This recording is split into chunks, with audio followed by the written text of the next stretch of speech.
back. Everybody good?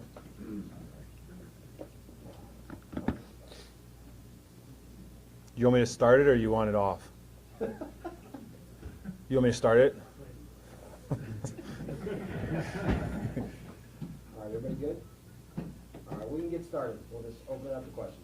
TJ, was it important for you to get the deal done before training camp? Did it kind of come together a little quicker than maybe you thought?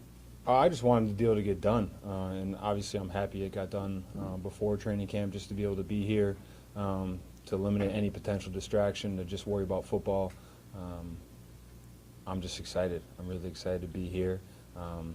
Excited to show the fans what we have to offer here this training camp and get the ball rolling. What is that, TJ? What do you have to show the fans? I'm just excited about this new team. I mean, there's so many new faces, as you guys all know, as the fans know, but the goal always remains the same. And it's a new year. It's a fresh start for everybody across the league. Everybody looks good on paper this time of year, but it's all about what we do over the next week, next couple weeks here in preparation. What excites you about this team? I mean, all the new faces. I wasn't here in the summer, obviously, so there's going to be a lot of people to get to know and talk to, but a lot of playmakers, a lot of young guys that are going to be going in their second and third year as well, just being more and more familiar with the system, some coaches coming back, some new coaches also, and it's just fun. It's a fun time of year. It really is to be here back in Latrobe. We're going to go to Sharky's at some point, I'm sure, with the guys and get some wings like we always do, all the traditions. That makes this place special and hopefully leads to a successful season for us. Hey, speaking of which, do you pick up the check at Sharky's? Yeah, I'll be picking up the check for quite some time, I'm sure. I got no problem doing that. Your brother, JJ, posted something. He said there should never be a time when you guys are at dinner together and you don't pick up a check. Dude. I mean, we've always had really good, fun banter. JJ's covered the check for a lot of my life, so I have no problem repaying the favor, but he's done pretty damn well for himself, too. TJ, what went into the decision to stay on during the spring as opposed to in 21 when you kind of held in and worked? Yeah, I mean, in the spring, when it was 2021, I think I only came for the 3 days. So it's kind of you fly in, you do work off to the side, and then you fly back home anyway. So it was just kind of staying in my routine. The guys here have been really understanding of how I train back home, and they understand that I'm working. I'm not just sitting on the couch the whole time, and I always come prepared. So I think you guys will see throughout the week. First week back, yeah, I've been away, but I've been training as hard as I possibly can, like I do each and every year, so I come in prepared. Were you trying to send a message to Omar or those guys by not coming in those 3 days? I mean, there's definitely more that goes to a lot of things when it comes to a contract, but I think it was more so just being prepared as best I possibly could, as opposed to flying in, doing stuff on the side, potentially even be more of a distraction. And like I said, I'm glad the deal got done. I'm super excited to move forward. Speaking of those messages, Ooh, I like this. Who's going to win here? Speaking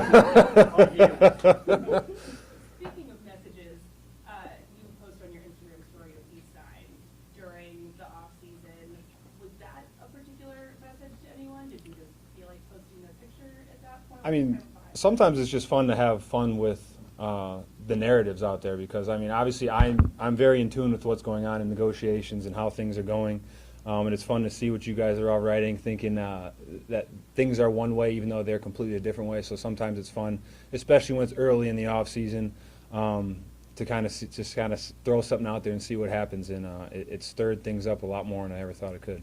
Did it get things going faster? I mean, did it work to your advantage in negotiations, or did you stir stuff up for us? I don't know. That's the great thing about negotiations. You never know what works. I'm sure both sides have things that they've done and that they used as tools and chess pieces per se throughout the process, but I'm sure you'll never know what worked and what didn't. From a football standpoint, Alex just made mention of this when we spoke with him, that some training camp will be used to maybe coming up with, as he said, different looks for the pass rush this year.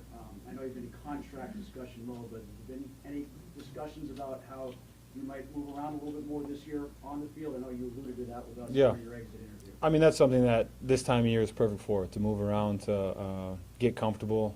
It's not about winning every single rep and having to be on the left side and having to get everything mastered on the left side. It's about trying new things and moving around, and I'm sure you guys will see a good amount of that. And we just have so much depth, especially at the outside linebacker position, with Herb, too, who's a more than capable pass rusher.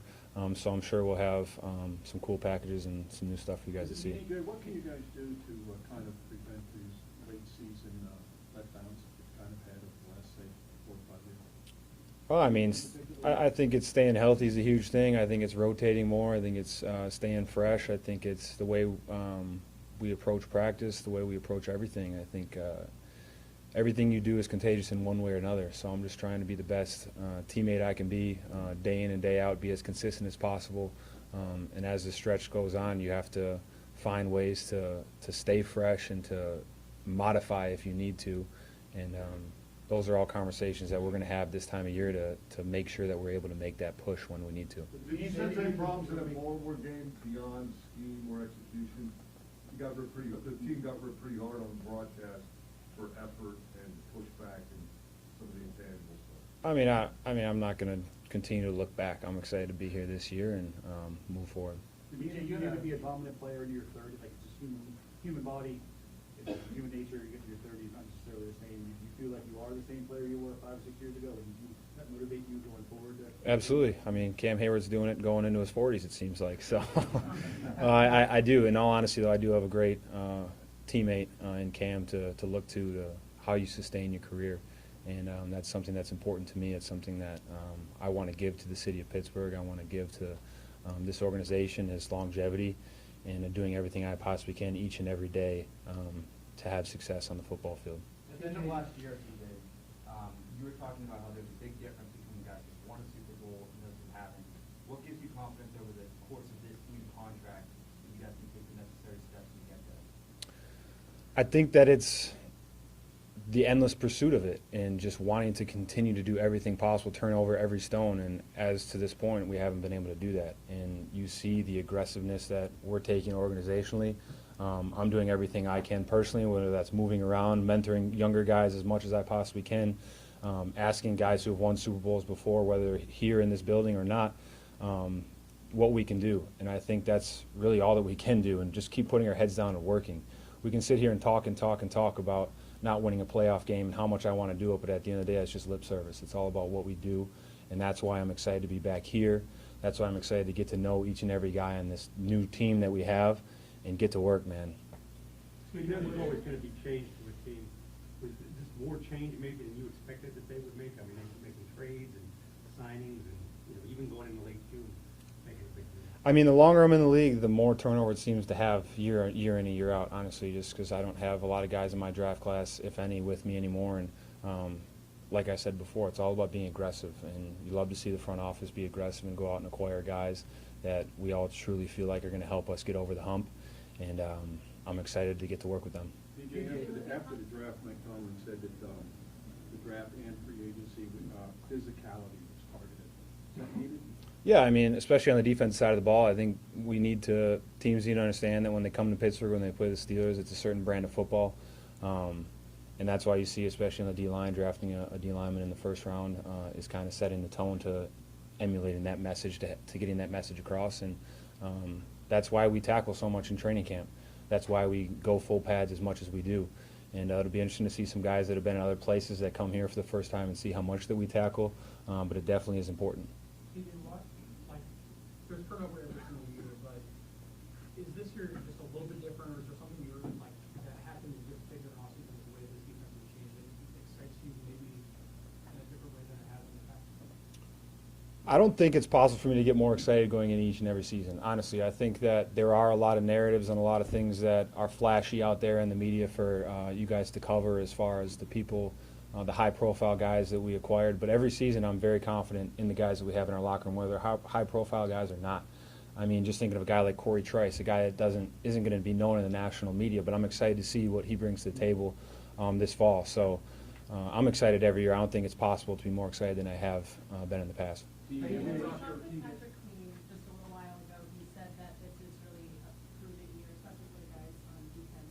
What is the biggest focus for you guys, kind of as a collective coming into the Yeah, I think it's getting back to being a really, really hard-nosed football team, especially on the defensive side of the ball, setting hard goals and sticking to them. And teams need to know what what's coming when they see the Pittsburgh Steelers defense. And not to say that they haven't in the past or that we haven't taken pride in it, but I think it's something that we can definitely talk more about openly about our goals as a defensive unit and hold each other accountable.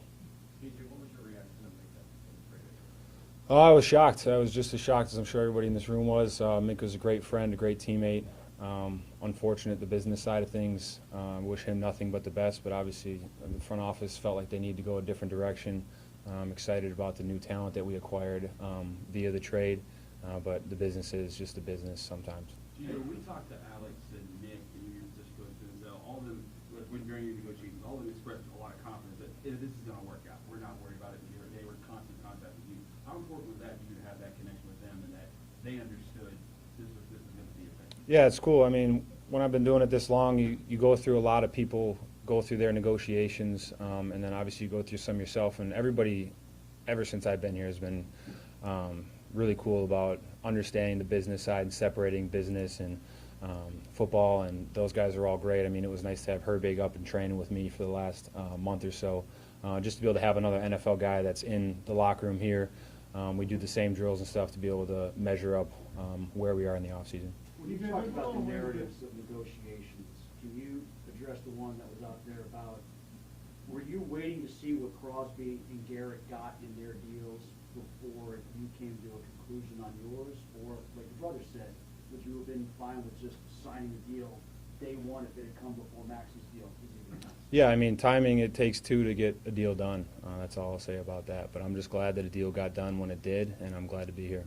Hey, There's TJ, a what's lot of your- ways that people can be recognized and get voted for awards and things like that. What does being the highest paid defensive player mean to you? And what do you make of that, as a way of recognizing your value? It's hard to fathom. I'm just being as blunt as I can about it. It truly is. It's a insane life that I live. I get to do what I love for a living. I'm living the absolute dream. I don't take that for granted one bit at all. The money side of it is hard to really wrap my head around it, and I'm sure one day I will, but right now it's still all crazy to me. But more than anything, I wanted to play football. I want to play football. I want to continue to give everything that I possibly can to this city, to this organization. There's so much more, as Coach T would say, meat on the bone. There's so much more that I can give, that I want to give, and that's what's most important to me. Hey, TJ, what's your reaction to Aaron Rodgers is signing, and what do you think the keys will be for him to fit with the Steelers culture? I mean, he's been around the block quite some time, so I think he is going to bring a lot to the table. I'm excited to be able to get to see him. I haven't been able to shake his hand and say hello yet. Obviously seen him after games here and there, but I'm excited, just like all the new guys we have, to be able to get to work and stop doing all these press conferences and play football. Hey, TJ, Carl Dunbar calls Sawyer one of his guys. He considers him a third defensive lineman drafted. He's a big guy, 265. You look like you've gained some weight this year. They're using Leal over there, too. Is that becoming a defensive end position more?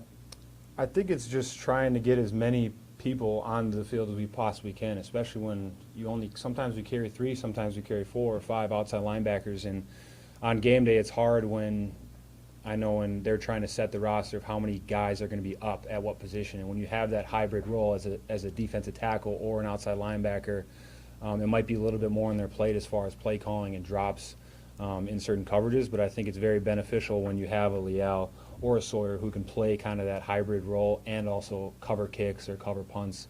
It makes those decisions a little bit easier on game day. Have you added weight? What was that? Have you added weight?